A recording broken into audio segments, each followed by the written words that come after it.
कभी अगर ऐसा हो जाए कि घर पर मेडिकल इमरजेंसी आ जाए और ऐसे मौके पे मेडिक्लेम पॉलिसी तो है, लेकिन हम लोग इतने कंफ्यूज और इतने डर जाते हैं उस मेडिकल इमरजेंसी की वजह से कि समझ में नहीं आता है कि मेडिक्लेम का उस टाइम उपयोग कैसे करें। कई बार तो ऐसा होता है कि मेडिक्लेम है यही समझ में नहीं आता, याद ही नहीं रहता। अब उसके बाद क्या होता है कि अगर वो याद भी आ गया, अब ये पेशेंट को पहले तो हॉस्पिटल में लेके गए, पेशेंट वहाँ पे एडमिट है, मेंटल स्ट्रेस बहुत ज़्यादा है, कुछ सूझ नहीं रहा है क्या होगा क्या नहीं, क्या आगे मेडिकेशन होगा, क्योंकि उस टाइम एकदम से याद नहीं आता, समझ में नहीं आता कि पहले क्या करें, बाद में क्या करें, क्या स्टेप्स फॉलो करें, कुछ समझ में नहीं आता क्योंकि हम लोग बहुत स्ट्रेस में होते हैं। ऐसे टाइम पे क्या करें? हर एक की ज़िंदगी में ऐसे मौके आते हैं कि कहीं ना कहीं कभी ना कभी उनके घर पर मेडिकल इमरजेंसी आ जाती है और फिर ये सीन क्रिएट होना शुरू हो जाता है। अब ये सारी चीज़ें कैसे हैंडल करें? अगर मेडिक्लेम में कभी हॉस्पिटलाइजेशन हो जाए तो आप क्या करोगे? पहले क्लेम कैसे लोगे? क्या क्या प्रोसेसेस है? आपकी एक्शंस क्या होनी चाहिए? आपने क्या करना चाहिए? इसी के बारे में आज हम आपके अपने इन्वेस्टमेंट फंडा चैनल पर बात करेंगे। अब उससे पहले तो सबसे पहले आप इस वीडियो को लाइक करिए और इस चैनल को सब्सक्राइब कीजिए अगर आप पहली बार इस चैनल पे आए हैं। अब चलिए बात करते हैं कि ये क्लेम करे कैसे। अगर कभी मेडिकल इमरजेंसी आती है तो पहले क्या करें, क्या क्या एक्शंस होने चाहिए अपने। चलिए फिर देखते हैं।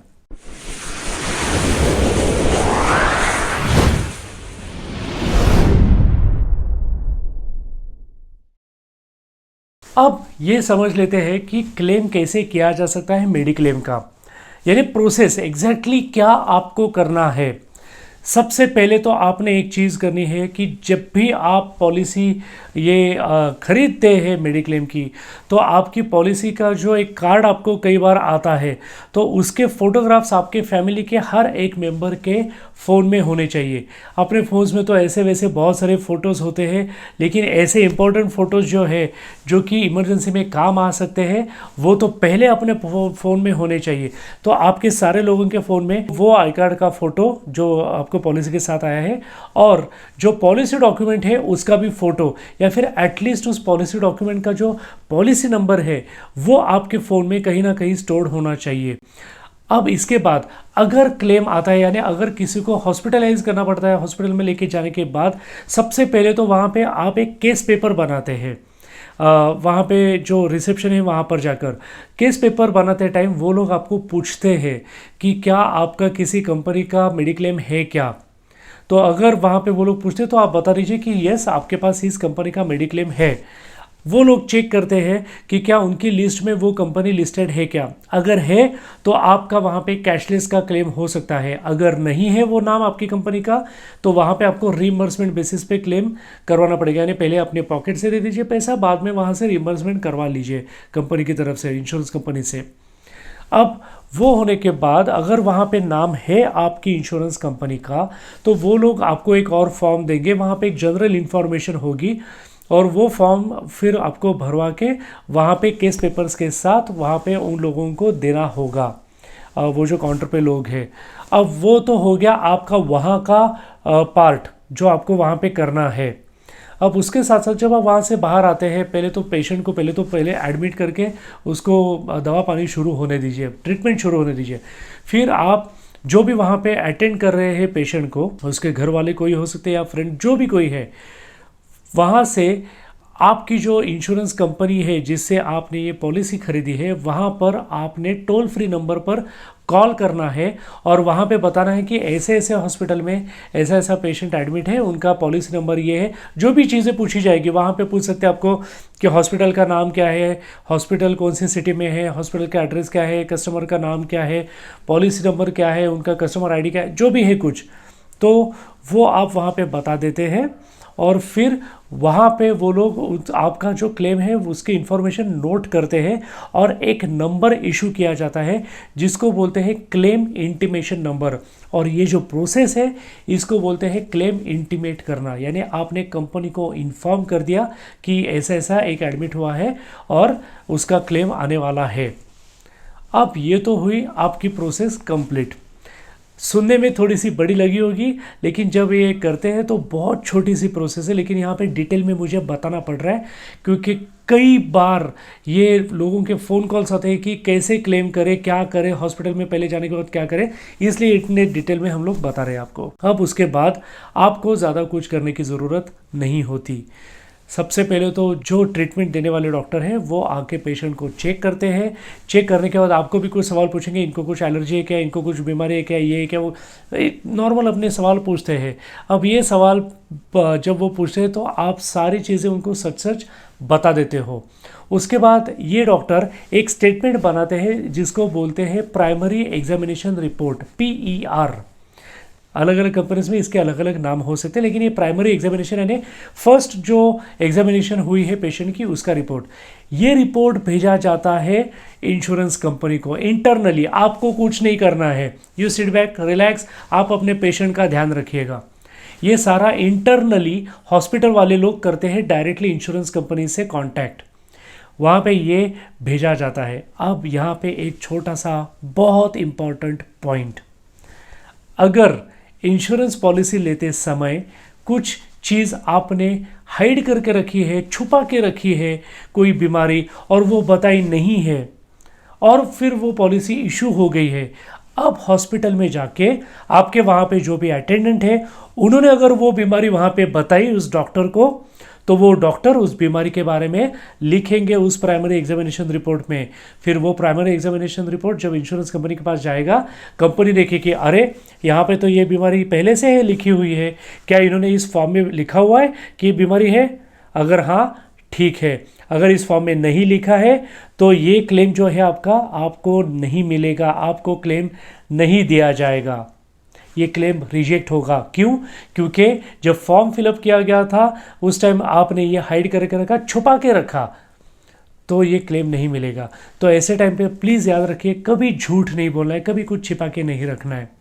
अच्छा, ये तो हुआ। फिर हॉस्पिटल का पहला एग्जामिनेशन का रिपोर्ट वहाँ पे गया, वहाँ से कंपनी से आपको फिर एक यानी पेशेंट को इनिशियल ट्रीटमेंट के लिए, ट्रीटमेंट शुरू करने के लिए हॉस्पिटल को एक ऑथराइजेशन दिया जाता है, इनिशियल थोड़े से पैसे का। हॉस्पिटल बताता है कि शुरू में हमें इतने पैसे लगेंगे, तो कंपनी उसका पूरा स्टडी करके वो एक वेरीफाई करके एक अमाउंट वहाँ पे बता देती है। अब वहाँ से होता है, एक तो पहले से इमीडिएटली ट्रीटमेंट शुरू हो जाती है। जैसे जैसे ट्रीटमेंट आगे बढ़ती है, जैसे जैसे हॉस्पिटल को लगता है कि नहीं पैसा और लगेगा, तो वैसे वैसे हॉस्पिटल डायरेक्टली कम्युनिकेट करता है इंश्योरेंस कंपनी से। आपको ये चीज़ें बाहर पता भी नहीं होती, लेकिन मैं क्यों बता रहा हूँ, क्योंकि आपको प्रोसेस पता होनी चाहिए क्या होता है। तो हॉस्पिटल इंश्योरेंस कंपनी के साथ डायरेक्टली कम्युनिकेट करता है कि वो इंश्योरेंस कंपनी और वो लिमिट बढ़ाते जाते हैं, पैसे और सप्लाई करते जाते हैं उनको। अब ये तो हुआ ड्यूरिंग हॉस्पिटलाइजेशन। डिस्चार्ज के टाइम पे सबसे पहले तो हॉस्पिटल एक रफ बिल तैयार करता है। ये रफ बिल तैयार करने के बाद आपको यानी पेशेंट के जो वहाँ पे अटेंडेंट है, रिश्तेदार है, उनको वो बिल दिखाया जाता है। वो बिल दिखाने के बाद अगर वो लोग ओके करते हैं वो बिल, तो फिर उस बिल का फाइनल बिल बनता है। सारे रिपोर्ट, सारे डॉक्यूमेंट्स, सारे डॉक्टर्स के सिग्नेचर्स वगैरह सारी चीज़ें होना शुरू होता है। ये प्रोसेस कब शुरू होती है? जब डॉक्टर बोलते हैं कि ओके आज आप घर जा सकते हैं, आज आपको डिस्चार्ज मिलेगा। उसके बाद ये सारी प्रोसेस शुरू होती है, वो रफ बिल बनाना, फिर वो आपको दिखा के फिर उसका फेयर बिल, फाइनल बिल बनाना। अब उसके बाद फिर वो फाइनल बिल भेजा जाता है इंश्योरेंस कंपनी के पास। इंश्योरेंस कंपनी वो सारे डॉक्यूमेंट, सारे रिपोर्ट, सारे बिल्स, सारा कुछ एग्जामिन करती है। अगर ज़रूरत पड़ी तो एक्सपर्ट्स डॉक्टर्स का जो पैनल है उनको कंसल्ट करती है, और फिर वो क्लेम प्रोसेस के लिए आगे चला जाता है। अगर वो क्लेम अप्रूव हुआ, फिर वहाँ से वो पैसा हॉस्पिटल को भेजा जाता है। हॉस्पिटल को पैसा मिलने के बाद फिर हॉस्पिटल आपको फाइनल रिसीट प्रिंट करवा के आपको उसके ऊपर स्टैम्प मार के आपको वो देती है। उसके बाद आप घर जा सकते हैं। ये पूरी प्रोसेस के लिए 3-4 घंटे लग सकते हैं, कई बार 1-2 घंटे में भी हो जाता है। ये बड़े पैमाने पर डिपेंड होता है उस हॉस्पिटल पर कि वो हॉस्पिटल फटाफट कैसे वो डॉक्यूमेंट्स आगे भेज रहा है। बिकॉज कई हॉस्पिटल्स क्या करते हैं कि डॉक्यूमेंट्स इकट्ठा करके रहते हैं, रख देते हैं, और फिर 2-2 घंटे में वो डॉक्यूमेंट्स भेजते रहते हैं। कई हॉस्पिटल्स क्या करते हैं कि जैसे जैसे डॉक्यूमेंट आ गया फटाफट आगे कंपनीज को भेजते रहते हैं। डिपेंड्स, हर एक हॉस्पिटल के अपने अपने तरीके होते हैं, उसमें इंश्योरेंस कंपनी कुछ नहीं कर सकती, क्योंकि इतने सारे हज़ारों हॉस्पिटल से कहाँ कहाँ इंश्योरेंस कंपनी देखेगी कि हर एक हॉस्पिटल के तरीके सिस्टम्स तो नहीं बदल सकते ना। तो जनरली इतना टाइम लगता है। तो आपको दरख्वास्त है कि आप इतना वो टाइम में पैनिक न हो, ये टाइम लगता है क्योंकि ये बड़ी प्रोसेस है। वो क्लेम का पैसा लोगों का पैसा है जो क्लेम के रूप में आपके पेशेंट को, आपके घर के किसी मेंबर को बचाने के लिए, अच्छा करने के लिए यूज़ किया जा रहा है। तो वो सेंसिटिव मैटर है, बहुत सोच समझ के कंपनी को ये देना पड़ता है, क्योंकि उनका भी ऑडिट होता है और अगर ऑडिट में कंपनी को प्रॉब्लम आया तो वो बहुत बड़े प्रॉब्लम्स होते हैं। प्लीज़ वहाँ पे थोड़ा सा अंडरस्टैंडिंग हमें दिखाना है। ये तो हुआ कैशलेस का। अब अगर रीइंबर्समेंट बेसिस पे क्लेम होना है तो वहाँ पे आपको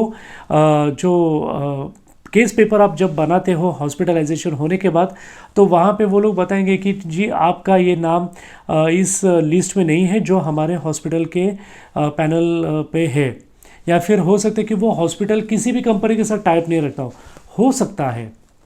अब ऐसे मौके पे आप वहाँ पे सारी ट्रीटमेंट शुरू कर दीजिए। एक क्लेम फॉर्म होता है डिस्चार्ज के टाइम पे, वो क्लेम फॉर्म आप डिस्चार्ज के 1-2 दिन पहले ही वहाँ पे हॉस्पिटल में वो फॉर्म दे के रखिए। फिर वो हॉस्पिटल वाले लोग उस डिस्चार्ज फॉर्म का एक पोर्शन जो होता है वो लोग भर देते हैं, और फिर बाकी दूसरा पोर्शन आपको भरना होता है डिस्चार्ज के बाद। वहाँ पे सारे डिटेल्स, बिल के नंबर्स, किस लिए बिल है, कितने रुपए का बिल है, कुछ ज़्यादा एकदम कॉम्प्लिकेटेड डिटेल्स नहीं होते, आप चिंता मत करिए। उसके बाद उस क्लेम डॉक्यूमेंट को यानी उस क्लेम के फॉर्म को आपको ओरिजिनल डिस्चार्ज समरी, सारे ओरिजिनल रिपोर्ट्स, सारे ओरिजिनल प्रिस्क्रिप्शंस, सारे ओरिजिनल डॉक्यूमेंट्स आपके वो हॉस्पिटलाइजेशन से रिलेटेड, वो आपको, एंड रिसीट्स सारे, यानी पैसे पे किए हैं उसके रिसीट्स, और रिसीट के स्टैंप, यानी जो स्टैंप है, अगर फार्मेसी में भी गए हैं तो वहाँ पे पेड का स्टैंप होना बहुत ज़रूरी है, अदरवाइज़ डिले हो सकता है क्लेम सेटलमेंट में। तो ये सब कुछ आप एक फ़ाइल में लगाते हैं, वो फॉर्म वगैरह फाइल में लगाते हैं, और सबसे पहले तो ये आपको कंपनी में सबमिट करना होता है। ज़्यादातर टाइम्स तो आपको आपके जो एडवाइज़र है, जो एजेंट है, वही आपको बहुत मदद करते हैं। उनको आप ये हैंड ओवर कर दीजिए सब कुछ, लेकिन वो उनको हैंड ओवर करने से पहले या फिर कंपनी के पास सबमिट करने से पहले आपने उस डॉक्यूमेंट की जेरोक्स यानी फ़ोटोकॉपी निकालना बहुत ज़रूरी है आपके लिए, या फिर फ़ोन पे उसके फ़ोटोज़ निकाल के रखिए, या फिर स्कैन करके रखिए सारे डॉक्यूमेंट्स जो आप सबमिट कर रहे हैं। उसके बाद कंपनीज उसके ऊपर प्रोसेस शुरू कर देती है, और अप्रॉक्सीमेटली 15 से 25 दिन के बीच में आपका क्लेम सेटल हो जाता है, और वो अमाउंट आपके बैंक अकाउंट में जमा हो जाती है। अगर आपके बैंक डिटेल्स कंपनी के पास नहीं है तो फिर वो आपको चेक से वो भेज देती है। सो ये होता है पूरा क्लेम का प्रोसेस। अब क्लेम रिजेक्ट क्यों होते हैं? अगर प्रीमियम ही नहीं भरा है, ड्यू प्रीमियम जब था उस टाइम तक प्रीमियम ही नहीं भरा है, तो क्लेम रिजेक्ट होना तो जायज़ है। या फिर अगर फॉल्स इन्फॉर्मेशन फॉर्म के ऊपर भरे, जैसे थोड़ी देर पहले मैंने बताया था कि अगर आप कंपनी से फॉर्म जब आप भर रहे हो, पॉलिसी जब आप खरीद रहे हो, तो उस टाइम पे अगर कुछ चीज़, कोई बीमारी अगर आपने कंपनी से छुपा के रखी है, तो वो अगर उससे रिलेटेड या फिर कभी बाद में हॉस्पिटलाइजेशन होता है, वो पता चलता है कंपनी को कि अरे ये तो छुपा के रखा हुआ था, क्लेम रिजेक्ट करने का कंपनी को पूरा हक है। या फिर कंपनी को आपने डॉक्यूमेंट सबमिट ही नहीं किए, तो कैसे, कहाँ से क्लेम मिलेगा? तो ये छोटे छोटे रीजंस होते हैं। अगर कभी ऐसा लगा रिइंबर्समेंट में क्लेम सेटल तो हो गया है, लेकिन जितना आपको चाहिए था उतना पैसा अप्रूव नहीं हुआ, तो जो पैसा पहले तो मिला है वो तो पहले अपने अकाउंट में ले लीजिए, फिर बाद में आप वापस रिकंसिडरेशन के लिए ये क्लेम वापस आप भेज सकते हैं कंपनी के पास।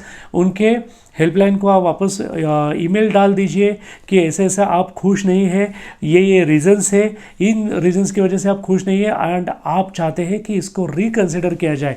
कंपनी रिकंसिडर करती है, और फिर अगर आपके पॉइंट्स वैलिड है तो वहाँ पे और थोड़ी सी अमाउंट आपको अप्रूव करके मिल सकती है। कई बार ऐसा हुआ है। हर एक कंपनी IRDAI के गाइडलाइंस की वजह से बहुत स्ट्रिक्टली काम करती है। हर कंपनी कुछ रूल्स से बंधी हुई है। ये सब आपके अच्छे के लिए है, आपके अच्छे क्लेम सेटलमेंट हो, और लोगों का जो पैसा आ रहा है एज अ प्रीमियम, तो वो कहीं पे गलत लोगों के हाथ में, फ्रॉडुलेंट लोगों के क्लेम में ना चला जाए, इसके लिए ये सारे गाइडलाइंस होते हैं। अगर कभी आपको लगता है कि यार ये क्लेम कुछ ठीक नहीं सेटल हुआ, या फिर ये प्रॉब्लम लगा, वो प्रॉब्लम लगा, ऐसे टाइम पे आप उस एजेंट से बात करिए, मैनेजर से बात करिए, कंपनी के कॉल सेंटर पर फ़ोन करके बात करिए। वहाँ पे आपको पता चलेगा कि एग्जैक्टली प्रॉब्लम क्या हुआ है, क्यों ऐसा कंपनी ने किया। अगर आपको लगता है कि नहीं क्लेम और अच्छे तरीके से सेटल हो सकता था, वापस रिकन्सिडरेशन के लिए आप ईमेल डाल दीजिए, लेकिन वहाँ पे झगड़े की वजह सॉल्यूशन ढूंढने की कोशिश कीजिए। अगर झगड़ा ही करना है तो झगड़ा ही करते रहेंगे, सॉल्यूशन मिलेगा नहीं। तो वहाँ पे समझने की कोशिश करिए कि एग्जैक्टली क्या रीज़न है। अब मुझे उम्मीद है कि आपको हमारा आज का ये वीडियो अच्छा लगा होगा, और उम्मीद है कि आपको आज का ये वीडियो बहुत इंपॉर्टेंट लगा होगा। अगर हाँ, तो प्लीज़ आप अपने प्रियजनों को ये वीडियो आप शेयर करिए, अपने जो जान पहचान वाले हैं उनको ये शेयर कीजिए, वीडियो लाइक कीजिए। और अगर आज आप इस चैनल पर पहली बार आए हैं तो आप ये चैनल सब्सक्राइब कर दीजिए, और वो जो बेल का आइकन है वहाँ पर क्लिक करके ऑल का ऑप्शन आप सिलेक्ट कर दीजिएगा। अब मिलते हैं हमारे अगले वीडियो में। Thank you so much for watching this video till and. अब मिलते हैं अगले वीडियो में। तब तक के लिए आप अपनी और अपनी फैमिली का बहुत बहुत बहुत ख्याल रखिएगा। Thank you so much. Bye bye, see you.